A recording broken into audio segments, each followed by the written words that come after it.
Well, welcome everyone to the Wealthy Speaker Podcast. Today we're talking about reclaiming your life and your business, really, after tragedy. And I have my client with me, Julie Henry. Welcome to the show, Julie. Thanks, Jane. It's so great to be here with you. Now, I'm excited to talk to you. A little trepidatious, maybe too, about the whole process that you've been through, but we've been together for some of it. And let's talk current, and then we'll circle back and walk through what's gone on in your life. Talk to me about what's going on, what your business model looks like today. Yeah, so today I am an author, speaker, facilitator, panel moderator, just all things speaking as it relates to interacting with people. And it's built on the foundation of a book that I just published in January. So it's all based on helping people drive and survive change. And I use animals as a hook and a way to level the playing field when it comes to talking about leadership. Hmm. Drive and survive change. And I'm thinking you know something about this. So let's kind of go back to the beginning and talk about you. Well, talk about how you got the animal angle in the first place. What was your day job all the way back to probably just before we met? Yeah, it's not lost on me the irony that my whole business and life and passion is built around change. And then now we're going to talk about great upheaval. But the reality is I've always been super comfortable with change. I'm the person that you either love or hate to work with because I'm like, let's try something new and let's try something different. And then, from the very beginning, I was working in zoos and aquariums. But my dad was a leadership development guru. My mom was a teacher, and I was teaching people, but I was teaching people about standing in front of the beluga whale habitat at Shedd Aquarium or teaching people about elephants at Busch Gardens down here in Florida. And it was super awesome. But I was always interested in the corporations because I was always saying every place I worked, the XYZ corporation is going to need someplace to have a retreat, to do a team building, to do a leadership development session. And they can pay thousands of dollars to the Hyatt, or they can pay thousands of dollars to us. And it's far more interesting and practical, in my opinion, to stand outside a coral reef tank and talk about differences in communication and assumptions we make than it is to go to the Hilton. And it So, literally takes people into a completely different setting. And maybe their armor comes down because yeah, they're standing in front of whales or something cool. yeah. And that's a great way to. So you started promoting corporate work while you had your day job. Yeah, I was 22 years old and Nabisco called. They have a huge, plant outside Chicago. And I was just the loud, squeaky wheel, if you will. So someone passed the phone call to me, and the Nabisco person's like, well, what could you do for us? And I'm like, well, here's all my ideas, because it had been a college project I'd worked on. And we booked it. And then I was like, okay, well, probably I should get some other people involved because I'm only 22 and I got a lot of ideas, but not a lot of street cred yet. So I needed some help. But yeah, every place I went, we had corporations, government groups, everybody wanting to come to us. And then I jumped ship and did the opposite. Once I left that world, I was out in the corporate world working with my clients. But if I could tell you stories about cheetahs and naked mole rats, you're paying attention. Right. I'm definitely paying attention because I'm very interested. I love, and sometimes when you and I are talking, you have a cat stroll across your desk. I'm like, yes, that's so perfect. It's so apropos. And I Yeah, hope it happens when you're actually delivering corporate work because it's totally in line. yeah. Okay. So you had these jobs for how many years, and at what point did you decide to leave and pursue speaking as your full-time gig? So I worked for 10 years inside zoos and aquariums. Most of that was nonprofit, but I did work for Busch Gardens, which was owned by Anheuser-Busch, which was a Fortune 100 company. So that's significant because I understand both sides of the coin when it comes to doing consulting and training and speaking. But in 2008, quite honestly, two things happened. I had a baby and I was commuting 59 miles to work each way. And I had, kids from all over the world staying in on-site dorms. So I was responsible for people all the time. And I was bored. I mean, it's hard to get bored working at a place with a roller coaster, but I just didn't care about someone else's budget numbers anymore. I wanted to flex my own creativity muscle and try new things. And when you're the child of two entrepreneurs, you're bound to try that. So in 2008, it was like, I'm just ready. We're just going to try it. Sounds like that timing was right on the money, not. So okay, so you go out and you say, "Ta-da, I'm Julie Henry. I'm here, and I've got all kinds of lessons that I can bring you from the animal world, etc." And what happens? Yeah, kind of the exact opposite that I thought was going to happen. So the people who were really interested, like Southwest Airlines, they would come to Busch Gardens and do things at our park. And now all of a sudden I'm Julie Henry on my own. And they were like, "Nah, we don't know if we want to work with you because we don't know if you have the right experience." I'm like, "What? I'm the exact same person I was 2 months ago. I just have a different title." Yeah. Um, so it was jarring. I just lost, I didn't lose it. I just didn't have the same credibility that I did when I was ironically working with a title that someone else gave me at a brand that someone else created. But it was super jarring. It was gut wrenching. How did it affect your confidence?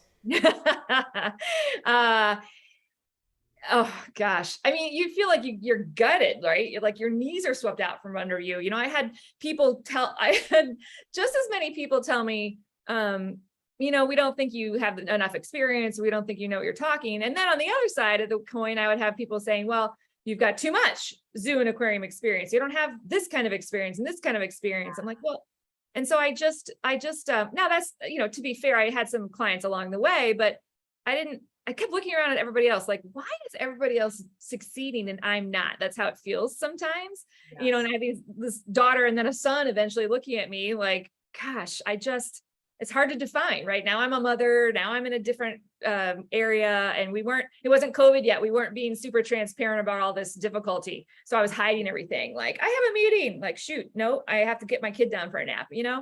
So I didn't have anybody to like bare my soul to. I hadn't met you yet, Jane. I needed your help. I came along somewhat later, but I think it's just really helpful for people. We're talking about really kind of coming back from anything difficult.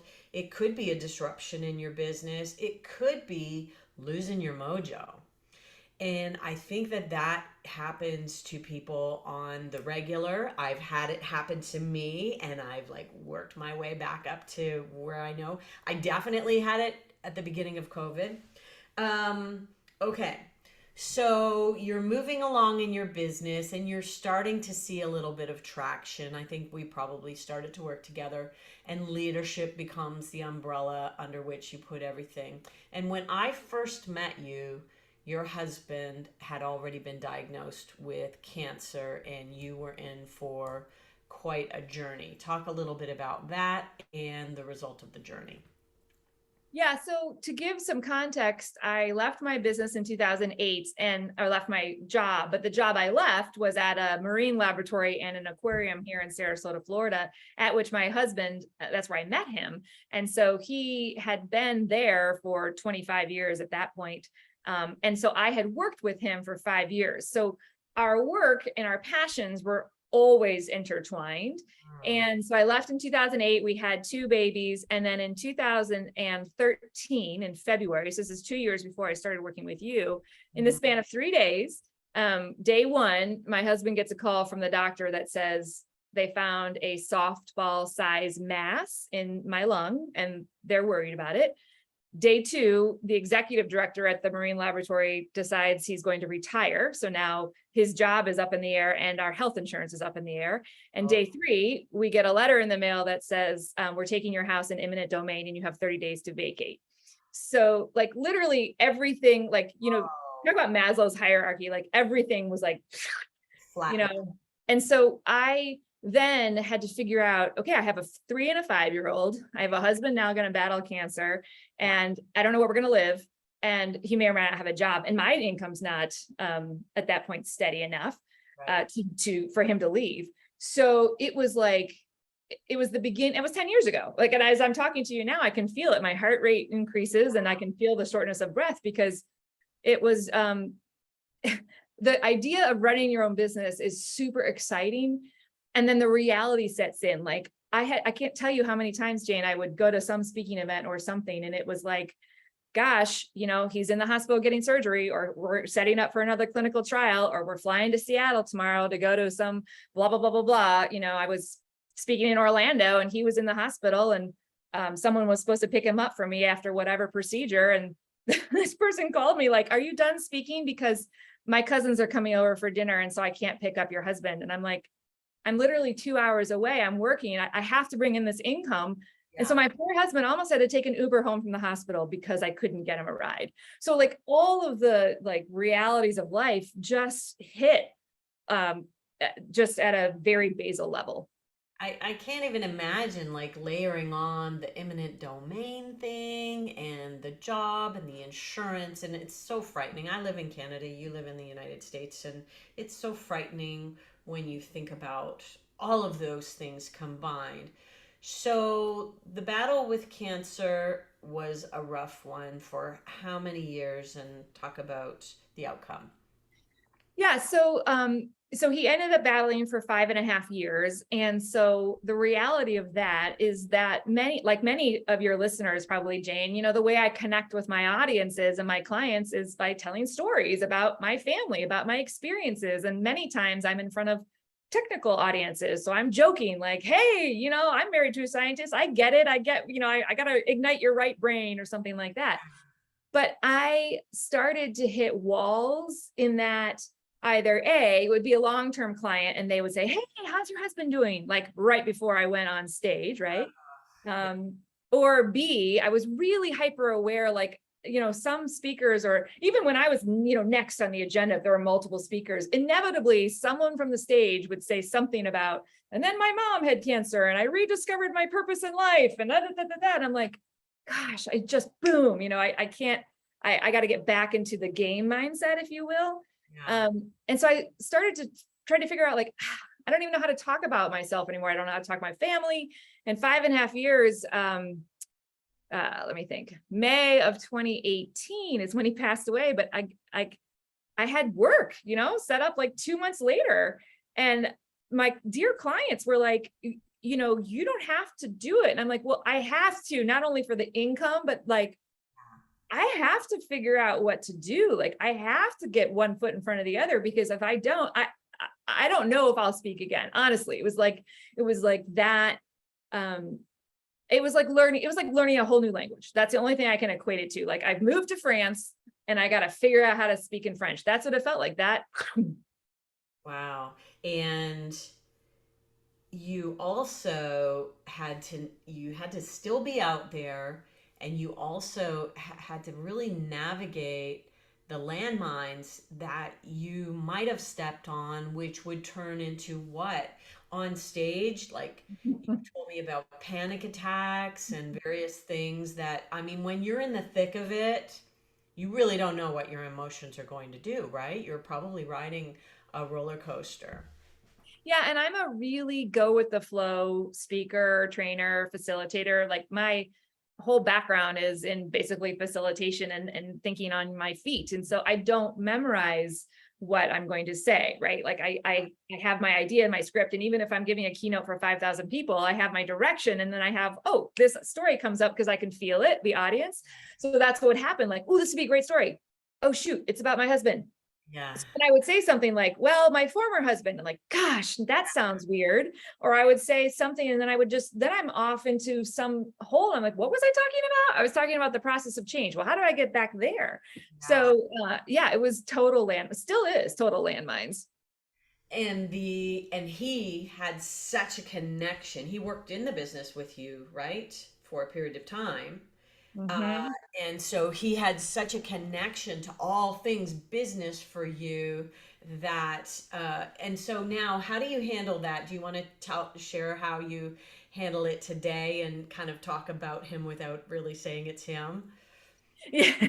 Yeah. And I can also share, he was technically my business manager. And so I had all these emails that he'd sent. And now I have to go back and like figure out, oh, don't, Michael's not in the business anymore. And well, it's not because I fired him. He was my husband. He still is my husband, but he's passed away. And here's the thing. I know I'm not directly answer your question, but while I'm thinking about it, it's like, here's the thing, like if something changes in your life, like let's say I showed up and my husband's not working with me anymore because he's divorced, like I'm divorced, like chances are people don't typically say like, oh gosh, what happened? Did he cheat on you? Like, Yeah. did he meet somebody else? Like they don't ask the details. But when you show up and you have to decide what story you want to tell, because as soon as I say, oh, he passed away. Well, then it goes from, gosh, I'm so sorry. Can I ask why? I'm like, what he died from? Like, well, no, you can't. Well, I'm not gonna say that, so you end up in this like, well, now I'm down, because then what happens? It's like being pregnant, like, oh, he died of cancer. I know somebody else who has cancer. And now we're off on all these like, oh my gosh, I just wanted to book my speech so I can pay my bills, or I can have my impact.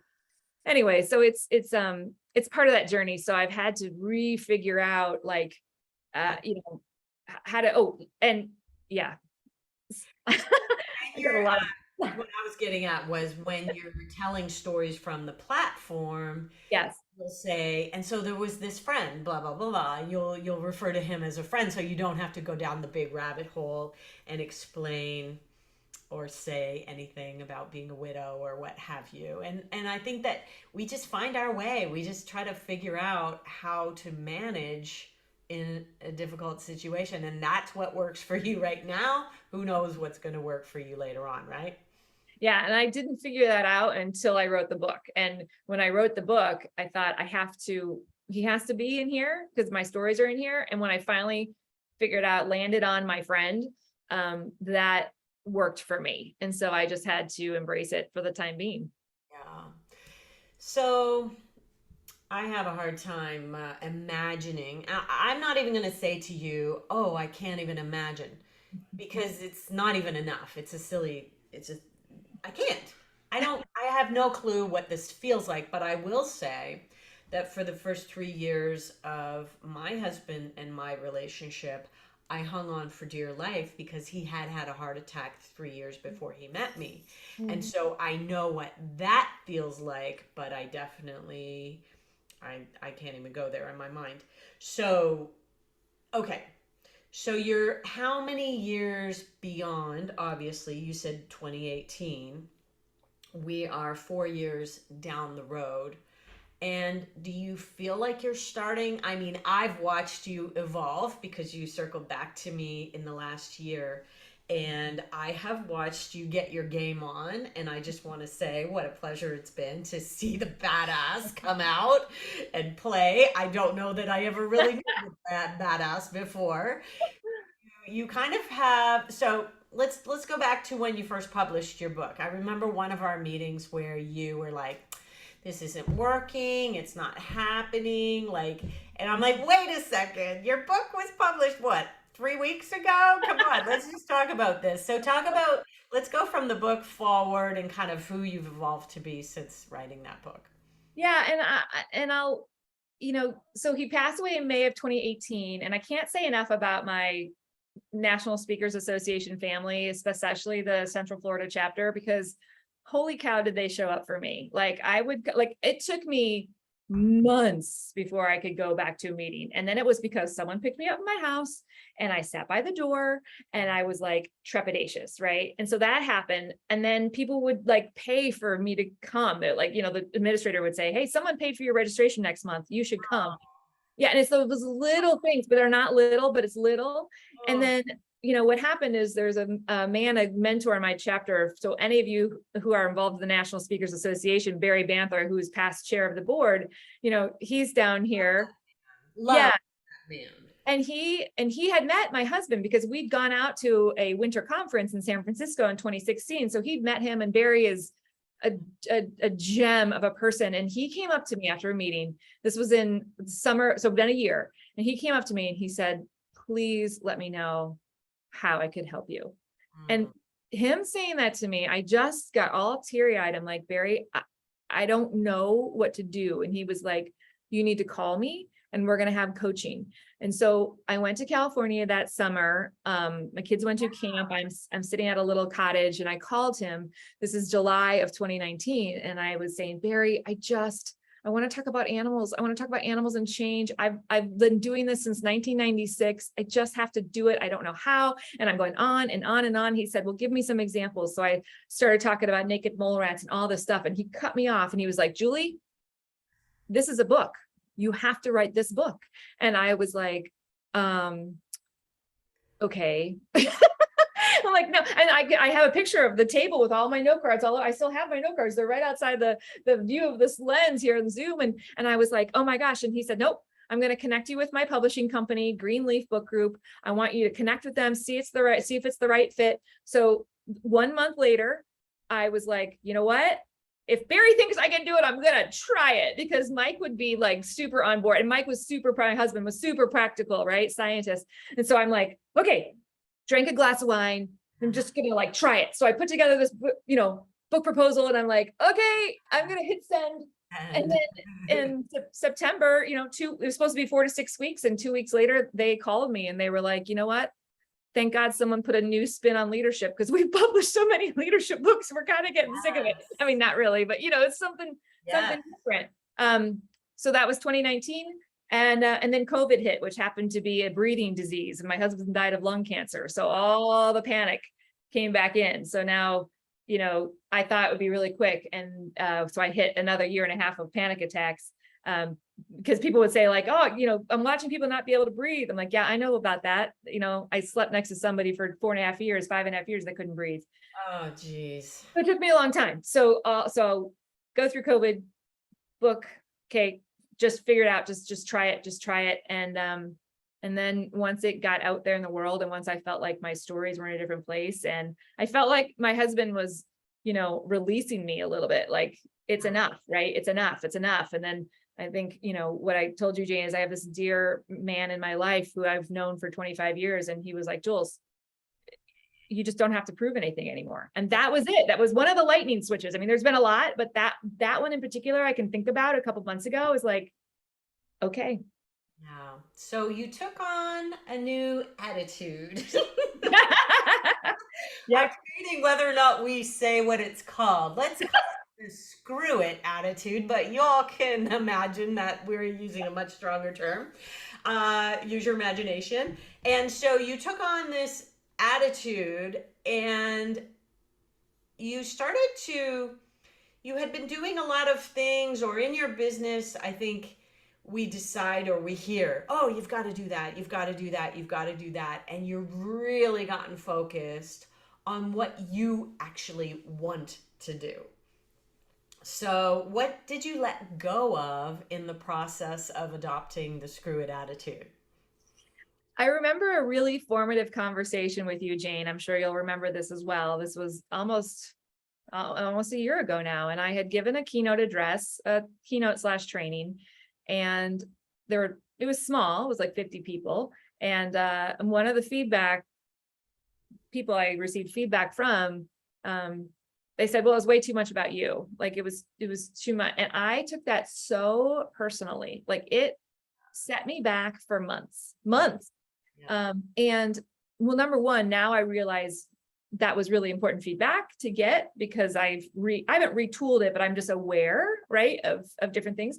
But B, as I've taken on this new screw it attitude, I just am so driven by the fact that I now understand I'm not there for everyone. And it's not just about whether or not to be liked or not, or whether or not everybody wants to give me standing ovation, or whether it's I'm worth my money or whatever. It's just more about like, there's like my mindset is like, I'm there for somebody, maybe not everybody, but I'm there for somebody. And for that person, like, I can't be afraid anymore, because that person needs me to show up, just like my husband needed me to show up. And if I can walk next to him as he literally is bedridden for months, and I can be the caretaker and never, ever call in home health, gosh, I can stand up in front of an audience and talk about change and help people think about it in new ways, and be okay with the fact that maybe some people don't really get much out of it because someone did. Wow, that's perfect. That's perfect. And it's so interesting how the brain works. you get 99 positives feedback forms, but if there's one negative, which one do you hone in on? The 99 positive or the one negative? The brain is a funny, funny creature. And Mhm. I love this idea of I'm not there for everybody, but I am there for somebody. Somebody needs to hear what I have to say today. And I think that the lesson from making it about yourself and then always having a counter with it's to make it about them. I think that's just something that you tweaked and massaged over time to be like, yes, it's about me, but here's how it responds to you. Because Yeah. everybody goes through some version of change, Mhm. right? Mhm. I just, well, I have loved watching your evolution, and I think that this is a terrific for somebody who is in year one of what you've gone through, and now you're in year four. And what advice might you give to somebody who is in the thick of it? It might not be a husband, but it could be a parent dying. It, some for some of us, and I have a feeling that I'll be one of them. My dad's passing was something, but I think my mom's will, I've been so hyper focused on her for so many years. I'm Mhm. kind of scared about it, to be honest with you. I worry that I'm going to fall apart. Mhm. What advice do you have for someone who is in, I'm not even there yet, and I'm asking for advice.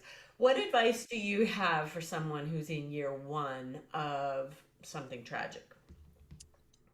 I would say that number one, you don't have to accept the labels that everyone else gives you. So, Hmm. all of a sudden people wanted to call me a widow, or people wanted to call me single, or they wanted to um, just define me in certain ways. And I didn't accept those labels, and I didn't want to go down that road. And the associated point with that is that not everyone deserves to hear your story. That, there are times when I'll say, yes, my husband used to work in the business, or tell a story about him, or say something. And there are times when I will not. And I know that there's questions. One of the things that I hate the most is that people assume I'm divorced.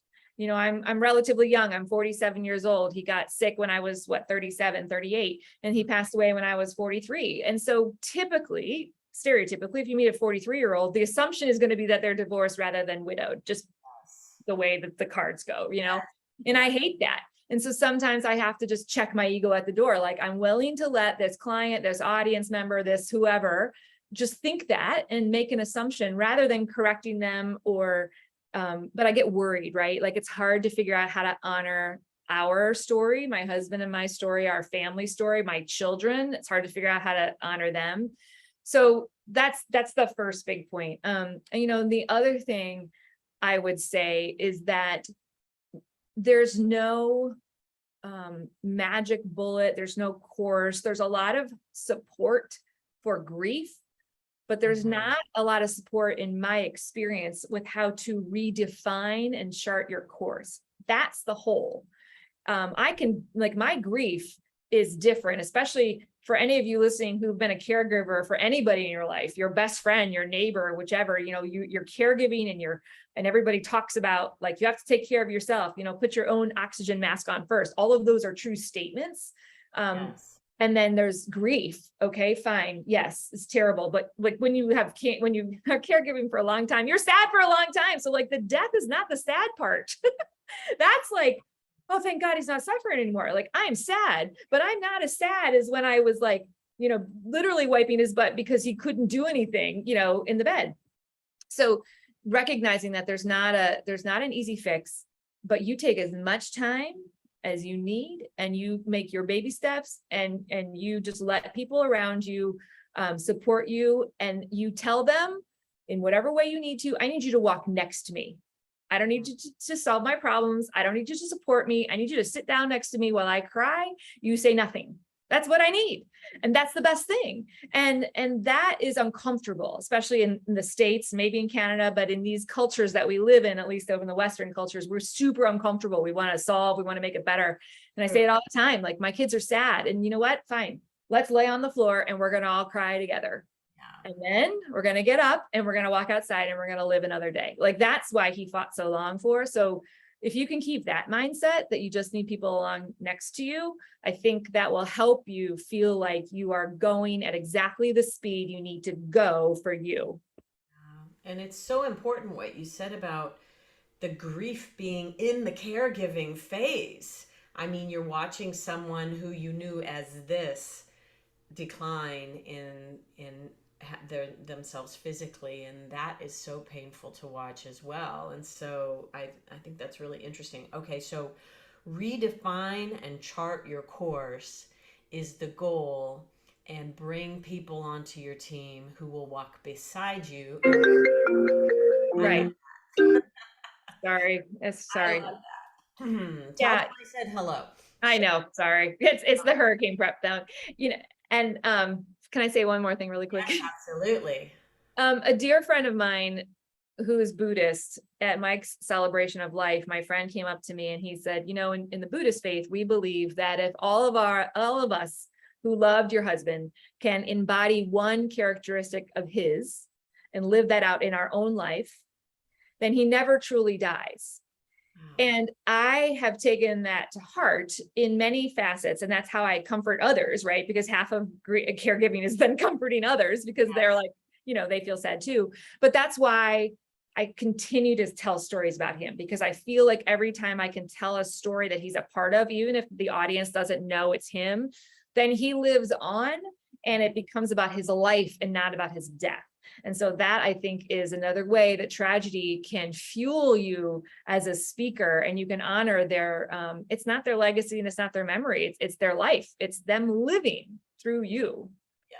And I just want to say, for those who might be curious, that you will likely start to talk about him a little more easily over time, and maybe he'll become a more central focus of your stage. I mean, that is something that is an evolution that needs to happen on your timeline. So Mhm. rush it, don't rush it, is I guess what I'm saying. Well, Julie Henry, rock star. How would you like people to connect with you? What's your best connection medium, like LinkedIn or your website? Yeah. JulieCHenry.com. Do I have that right? Yeah. JulieCHenry.com. I'm really active on LinkedIn and Instagram. Okay. I have a personal page on Facebook. People are welcome to connect there. But yeah, I would say LinkedIn, Instagram, or shoot me an email. And I'd love, and please, however I can be of support, like if I can walk next to any of you, oh my gosh, it would be my greatest honor. That's lovely for you to say that. I want to say thank you so much for showing up today and for kind of putting it all out there on the table, because not easy to talk about. And I'm very grateful for you to talk to us about it. And I'm hoping we're not showing up for everybody today, but there's somebody out there who really needs to hear this message and needs to hear that, you have come through the fire and you have emerged a total badass in my mind. And I just want to say congratulations to you. And hopefully, we'll hear some people talking about how this has landed with them. And for those of you who are tuning in, thank you for being with us today. And with that, we'll say, see you soon, wealthy speakers. Bye for now.